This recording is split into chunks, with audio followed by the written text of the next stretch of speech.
The rhythmic, high-pitched whine of the main server rack cooling system always sounded like a dying jet engine when the building humidity crossed 75%. I was flat on my back on the cold concrete floor of the basement utility room, a flashlight clamped between my teeth and an adjustable wrench in my grease-stained hand, trying to tighten a loose flange on the primary condenser line. It was 6:15 a.m. on a sweltering Monday in July. Officially, my workday did not start for another 45 minutes, but after 23 years at Apex Systems, my body clock was hardwired to the building. Nobody else knew that the Eastern Wing air conditioning shared a circuit breaker with the main break room espresso machine, a design flaw from 2004 that I only discovered when an executive assistant tried to steam double shots while running 3 microwaves simultaneously. I was the only one who documented these quirks. In fact, I was the only one who documented anything of substance in this entire place. My name is Louis Caldwell. I am 56 years old, and my official title on the Human Resources database was Facilities and Operations Director. In reality, I was the human equivalent of structural duct tape. I kept the plumbing flowing, the servers cool, the security codes updated, and the executive egos comfortably insulated from the harsh realities of physical infrastructure. I unlocked the heavy glass lobby doors at exactly 6:45 a.m. every single morning using the original brass key I was issued back in 2003. I kept that key polished and oiled. Over 2 decades, I had seen 3 major recessions, 4 complete office renovations, and a revolving door of executives who could not locate the breaker box if their lives depended on it. The culture at Apex Systems had shifted dramatically over the last 3 years. The original founders, who used to share takeout pizza with me on the floor while we hand-wired the first server closet, had retired to Oregon. In their place came Gerald Higgins, a 58-year-old CEO whose entire management philosophy seemed to be derived from airport business books and slick slides about disrupting legacy markets.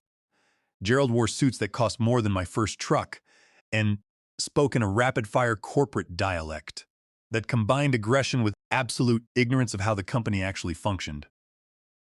But Gerald was not the biggest problem. The real friction started when Gerald brought in his 30-year-old son, Jared Higgins, as the new Human Resources Director. Jared was a walking cliché of modern management mediocrity.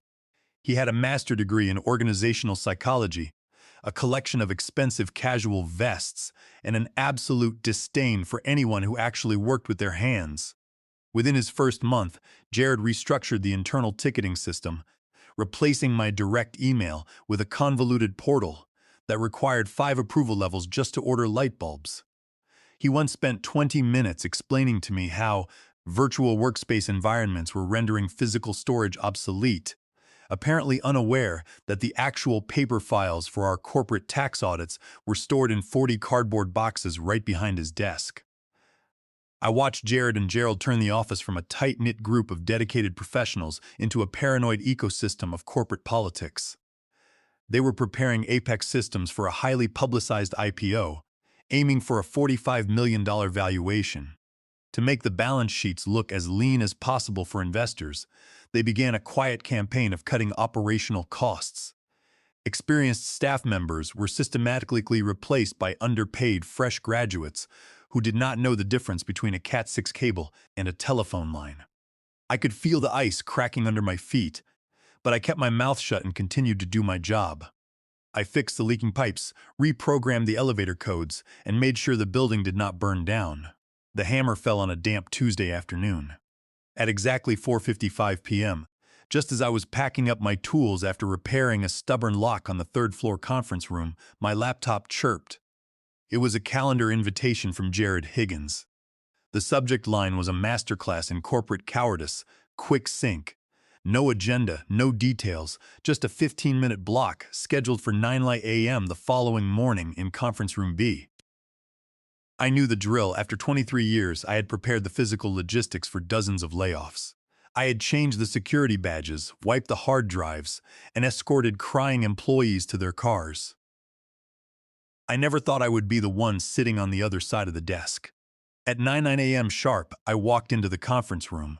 Jared Higgins was already seated, his laptop open, his expression fixed in a practiced mask of professional sympathy. Next to him sat a junior attorney from the company legal department, a young man named Henderson, who looked like he had purchased his first suit yesterday. "Please sit down, Lewis," Jared said, gesturing to the ergonomic mesh chair across from him. "We need to talk about the future of Apex Systems. As we prepare for the transition to a public entity, we are streamlining our operational footprint. We have decided to outsource all facilities and logistics management to a third-party service provider. Consequently, your position is being eliminated." Jared slid a thick manila folder across the polished mahogany table. Inside was a standard severance agreement, 3 months of pay, 2 weeks of health insurance extension, and a sweeping non-disclosure agreement that essentially forbade me from ever speaking about Apex Systems again. "We will need your security badge, your keys, and all company-owned tools by the end of the day," the young lawyer added, his voice flat. I looked at the severance document. The heading read, "Severance Agreement for Louis Caldwell." They had been paying me for 23 years, and they still could not spell my name correctly on my termination paperwork. I looked up at Jared, who was carefully avoiding eye contact, focusing instead on his digital watch. "Are you sure this is the direction you want to take?" I asked, my voice calm, almost conversational. "It is just business, Lewis," Jared replied, offering a thin, margarine-like smile. "We have to look at the numbers. It is nothing personal." I stood up, reached into my pocket, and detached the heavy brass key ring from my belt. I placed the keys on the glass table with a solid metallic clack. I did not sign the paperwork. I simply picked up my jacket, looked Jared straight in the eye, and said, "You cannot fire what you never understood." I walked out of the room before he could reply, leaving the folder behind. The air outside the office building felt thick and hot, but for the first time in years, I felt like I could finally breathe. I climbed into my truck, turned the key, and watched the glass tower of Apex Systems disappear in my rearview mirror. They wanted to forget about me, but they had forgotten something much more important. I did not feel the sting of rejection as I drove my truck home through the heavy downtown traffic. Instead, a strange, cool sense of relief washed over me. For 23 years, my mind had been constantly occupied by the building at 400 Grand Avenue. I knew its sounds, its structural weaknesses, and its daily demands. Now suddenly, the silence in my truck was absolute. I pulled into the driveway of my house, a modest 2-story brick home that smelled of lemon wax and clean laundry. I kicked off my work boots by the door, walked down the hallway, and stood before the heavy metal filing cabinet in my home office. This cabinet contained my life work, meticulously organized in chronological order. I pulled open the bottom drawer, labeled in black marker, Lease Documents 2003. I pulled out a thick, faded blue folder. Inside was the original lease agreement for Suite 300 at 400 Grand Avenue, dated April 12, 2003. Looking at those faded pages brought back memories of a time Gerald Higgins would rather forget. In 2003, Apex Systems was not a multi-million-dollar IPO candidate. It was just 4 people working out of a rented garage with a single dial-up internet connection and a fax machine that jammed every time we received a document. Gerald had been desperate. He had found the perfect office space downtown. But the landlord, a strict old developer named Henderson, refused to sign a lease with a startup that had 0 credit history and less than $10,000 in the bank. Gerald had sat across from me at a local diner, practically begging for help. He knew I had excellent personal credit from a small inheritance and years of frugal living. He asked me to sign the lease in my name. I agreed, signing the document as the individual lessee. Gerald promised we would transfer the lease to the corporation once the company stabilized. But over the next 2 decades, as the company grew and relocated within the same building, they simply forgot about the paperwork. I was the one who signed every amendment, renewed every term, and dealt with the property management office. The lease was legally mine.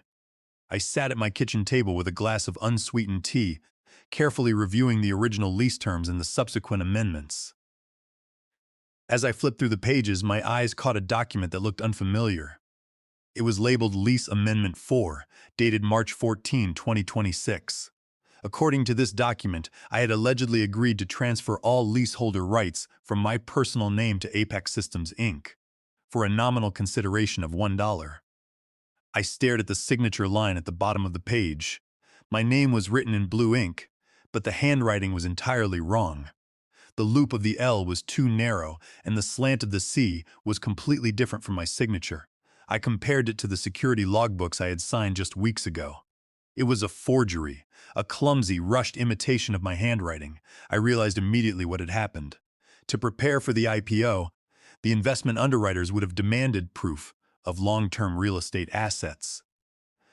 Gerald and Jared must have realized at the last minute that the lease for their corporate headquarters was still held in the name of their facilities director.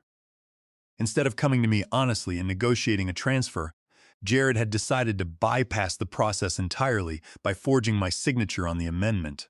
I picked up my phone and called Silas Fletcher, a veteran real estate attorney, who had helped me with my mortgage 15 years ago. Silas was a sharp, no-nonsense lawyer who spent his days dissecting commercial contracts. I explained the situation and emailed him scanned copies of the original lease and the forged amendment. He called me back 45 minutes later, his voice tight with professional anger. "Lewis, this is incredibly serious," Silas said. "Under California Penal Code Section 470, forging a signature on a lease agreement is a felony. Because your signature was forged, this amendment is void ab initio. That is a legal term meaning it is completely invalid from the very beginning. Legally, the transfer never happened. You are still the sole lessee of record." He paused, and I could hear the sound of papers rustling on his end of the line. "But it gets better," Silas continued.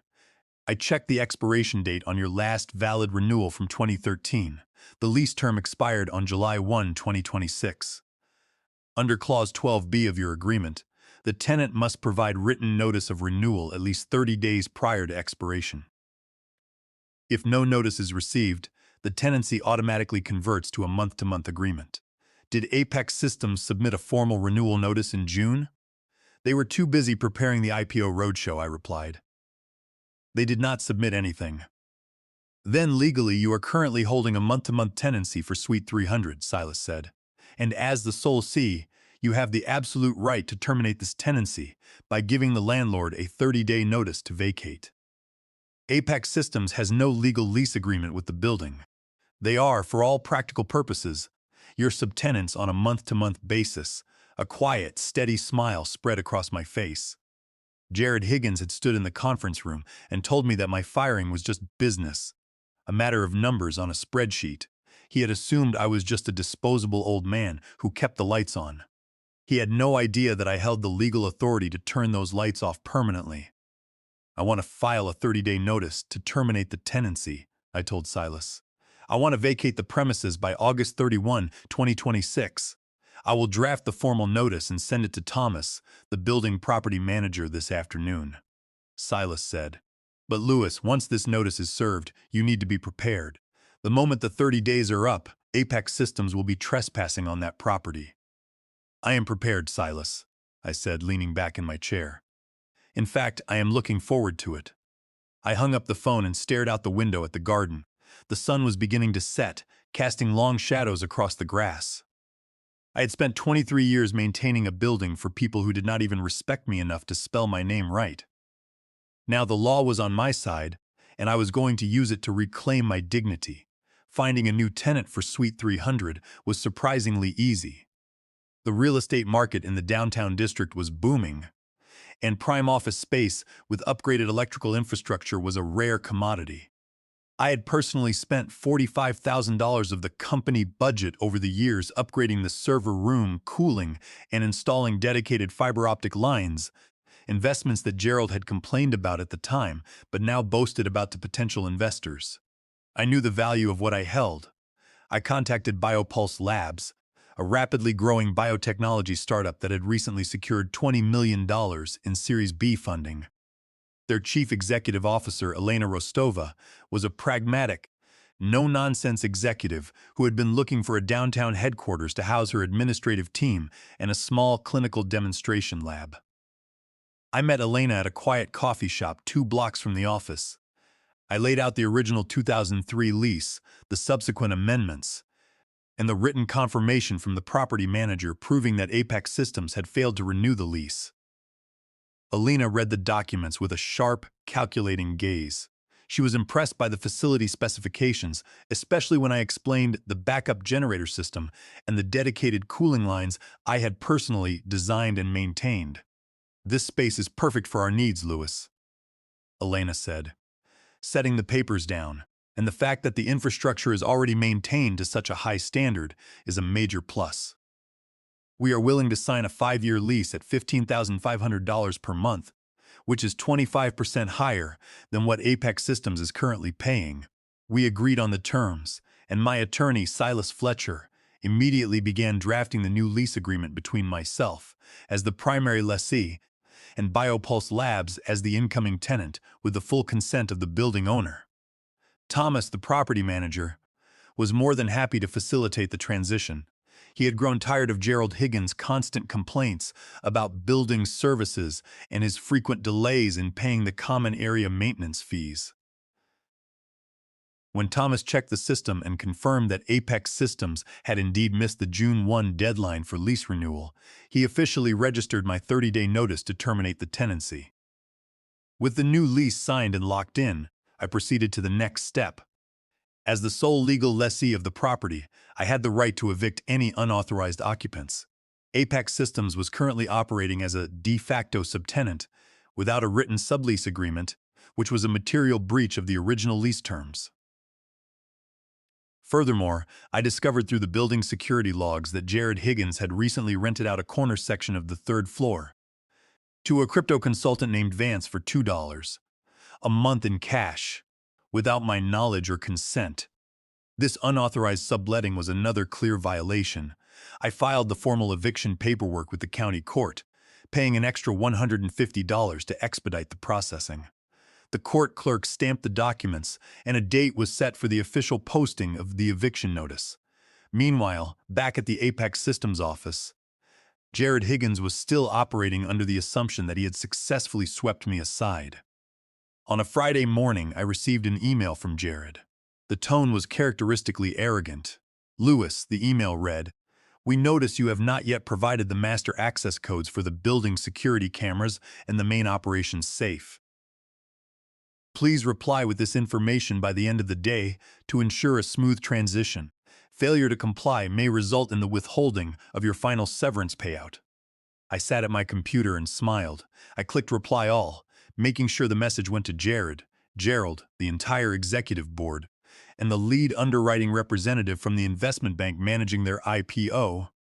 I typed a brief, clean response. "All physical and digital assets owned by Apex Systems have been returned, including the keys to the building doors. Regarding the master access codes and the lease agreement for Suite 300, I suggest you review your corporate files, specifically the copy of Lease Amendment 4 that you submitted to your underwriters. You will find that the authority over the space remains exactly where it has always been." I hit send. I knew this message would cause a minor flutter in the legal department, but I also knew Jared. He was too proud to admit he had made a mistake, especially to his father and the underwriters. He would likely dismiss my email as the bitter rambling of a disgruntled former employee. 2 days later, the county court approved the eviction order. Because Apex Systems had failed to respond to the initial termination notice, the judge issued a writ of possession, authorizing the county marshal to post a 48-hour notice to vacate on the property. The certified envelope containing the court order was delivered to the Apex lobby on Monday morning at 9:15 a.m. The receptionist on duty was Amber, a temporary worker hired by Jared to replace our veteran front desk coordinator, who had been laid off the previous month. Amber was busy scrolling through social media, her attention entirely consumed by her phone. The courier handed her the envelope. The address line read, "Current occupant, Suite 300, 400 Grand Avenue." Amber glanced at the envelope, seeing that it did not explicitly say Apex Systems, and assuming it was just another piece of unsolicited legal marketing or junk mail, she casually tossed the unopened envelope into the recycling bin next to the mail sorter. She then returned to her phone. The fuse was lit. The countdown had begun, and the executives of Apex Systems were completely oblivious to the fact that their corporate headquarters was about to be legally locked down. At exactly 8 a.m. on Wednesday morning, two county marshals in dark windbreakers walked into the lobby of 400 Grand Avenue. They carried clipboard, security seals, and a roll of heavy-duty adhesive tape. Under the watchful eye of Thomas, the property manager, they rode the elevator to the third floor and walked straight to the entrance of Suite 300. With deliberate, professional movements, one of the marshals pasted a bright orange eviction notice directly onto the heavy glass double doors of the Apex Systems headquarters. The notice was stamped with the seal of the county court and signed by a judge. It was a writ of possession, stating in bold lettering that the current occupant had exactly 48 hours to vacate the premises. The deadline was Friday at 9 a.m. Jared Higgins arrived at 8:15 a.m., holding an expensive organic smoothie. As his leather shoes clicked down the hallway, he stopped dead in his tracks. The bright orange paper on the door was impossible to miss. Jared stared at it, his face flushing red with anger. He stepped forward, reaching out to tear the paper off the glass. "I wouldn't do that if I were you, Mr. Higgins," a voice called out. It was Dan, the senior facilities technician I had hired 5 years ago. He was standing by the water cooler, holding a clipboard. Under county law, removing or defacing a court-ordered eviction notice before the execution date is a misdemeanor. The building security guard is monitoring the cameras, and they will call the marshal back if you touch it. Jared pulled his hand back as if he had been burned. He turned and glared at Dan. "Get into my office," Jared snapped, his voice cracking slightly. "What the hell is this?" "I do not work for you anymore, Jared," Dan replied, tapping his clipboard. "I was officially outsourced last Friday, remember? I am just here to supervise the inventory removal for the new tenant. You should probably call your father." Jared ran into the office, slamming the door behind him. By 8:30 a.m., Gerald Higgins arrived at the building, his tie slightly askew, his face a mask of fury. Within minutes, the executive suite was in a state of total chaos. The corporate legal team, led by a senior partner named Henderson, was summoned to an emergency meeting in the main conference room. When Henderson reviewed the court documents and the original lease agreement I had sent to the property manager, the color drained from his face. He looked at Gerald and then at Jared, who was nervously tapping his fingers on the table. "Gerald," Henderson said, his voice dropping to a whisper, "we have a massive problem. The signature on Lease Amendment 4 does not match Lewis Caldwell's signature on his employment contract or his pension documents. It is a clear forgery." Jared stood up, his voice defensive. "I did what was necessary for the IPO. The underwriters needed the asset sheet finalized. It was just a formality." "It is not a formality, Jared," Henderson said, shaking his head. "Under California Penal Code Section 470, forging a signature on a commercial lease is a felony. Because the signature is forged, the amendment is void ab initio. It means the transfer of the lease to Apex Systems never happened. Lewis Caldwell is still the legal tenant, and since he terminated the month-to-month tenancy, we are legally trespassing. If we try to fight this in court, the forgery will become public record. The underwriters will pull out, the SEC will launch an investigation, and the IPO will be dead." Gerald stared at his son, his eyes wide with disbelief and anger. The $45 million IPO was his life work, his ticket to an early retirement. Now, it was hanging by a thread because of his son's stupidity. "Call Lewis," Gerald ordered, his voice trembling. "Get him on the phone right now." My phone rang at exactly 10:30 a.m. I was sitting on my porch, enjoying the morning breeze.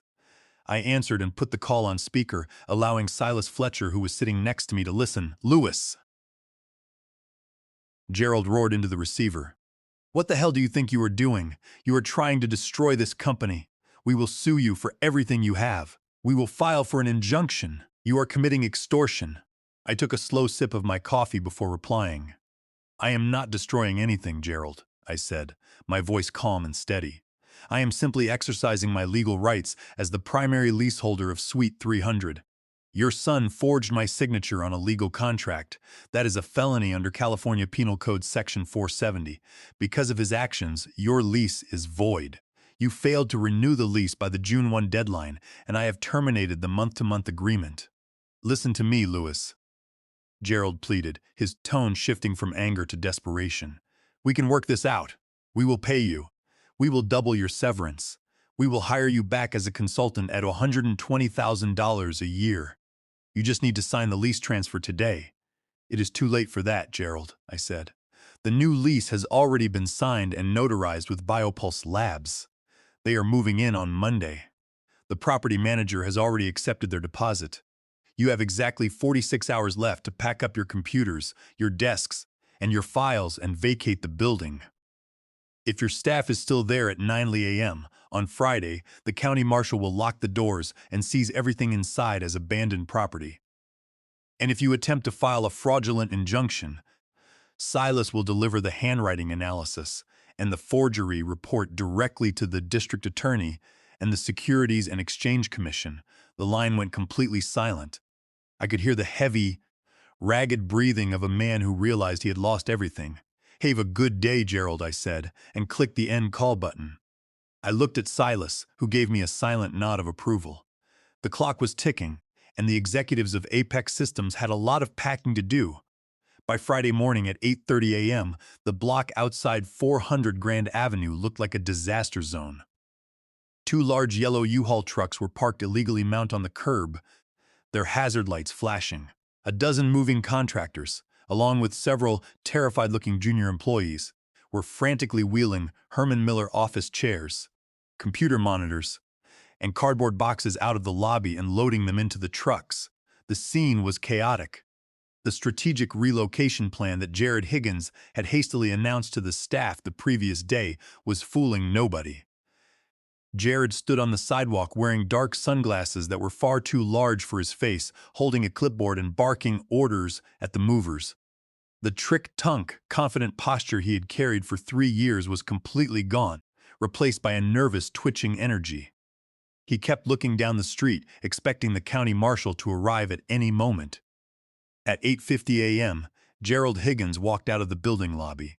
His expensive Italian suit jacket was unbuttoned, his silk tie was loosened, and his face was flushed a deep, alarming shade of red. He was sweating profusely in the morning heat. As he stepped onto the pavement, he noticed a small crowd of local workers and pedestrians standing across the street, filming the evacuation with their smartphones. The sight of the onlookers seemed to snap the remaining threads of Gerald control. Just as a mover accidentally dropped a box of executive files, scattering documents across the asphalt, Gerald snapped. He lunged toward a metal folding chair that had been left near the curb, grabbed it with both hands, and threw it with all his might against the side of the nearest U-Haul truck. The metallic clang of the chair hitting the aluminum truck body echoed off the glass facade of the office towers like a gunshot. The entire incident was captured in high-definition video by 3 different onlookers. Within 3 hours, the footage was uploaded to social media with the caption, "Tech CEO loses mind during office eviction." By noon, the video had amassed over 2 million views, trending on major financial blogs and local news outlets. The public relations fallout was immediate and catastrophic. The lead investment underwriters, recognizing the severe reputational risk and the looming legal investigation into the forged lease amendment, officially withdrew from the IPO later that afternoon. The $45 million valuation dissolved into thin air. That evening, the board of directors of Apex Systems held an emergency virtual meeting.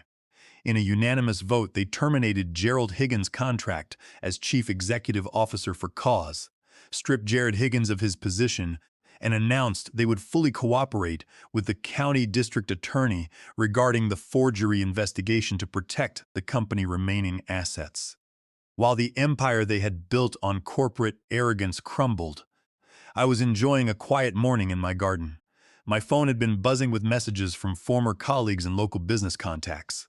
Dan had sent a text saying simply, "The U-Hauls are gone. The locks have been changed. You won, Lewis." On Monday morning at 9 a.m., I walked into the lobby of 400 Grand Avenue. I was not wearing my old gray cardigan or carrying a heavy toolbox. I wore a clean flannel shirt and comfortable leather shoes. I rode the elevator to the 3rd floor and walked toward Suite 300. The glass doors had already been cleaned. The bright orange court notice was gone, replaced by a sleek, modern sign that read, "Biopulse Labs." Inside, the space looked different. The cluttered, tense energy of Apex Systems was gone, replaced by the clean, optimistic layout of a science company preparing for its future. Elena Rostova met me in the reception area, a warm, genuine smile on her face. She led me down the hall to the corner office, the very room where Gerald had spent years planning his IPO. It was now a bright, shared workspace.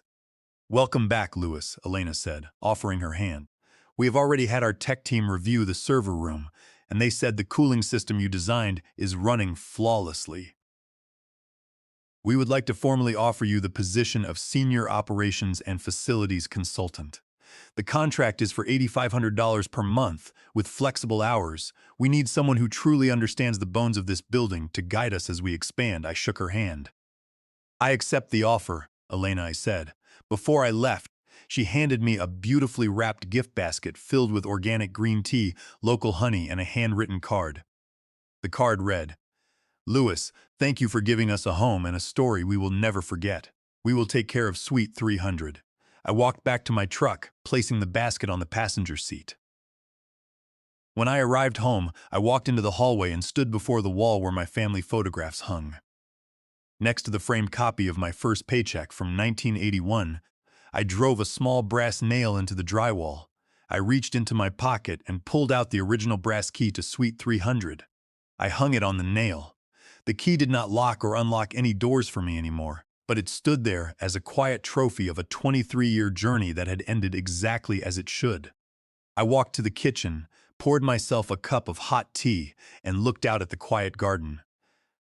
Gerald and Jared Higgins had believed that my years of silent service made me weak, that I could be easily discarded to make their balance sheets look better. They had forgotten that the foundation is what holds the building up. I smiled, taking a slow sip of the warm tea. Gratitude in the corporate world may have a short shelf life, but legal leverage is a currency that never loses its value.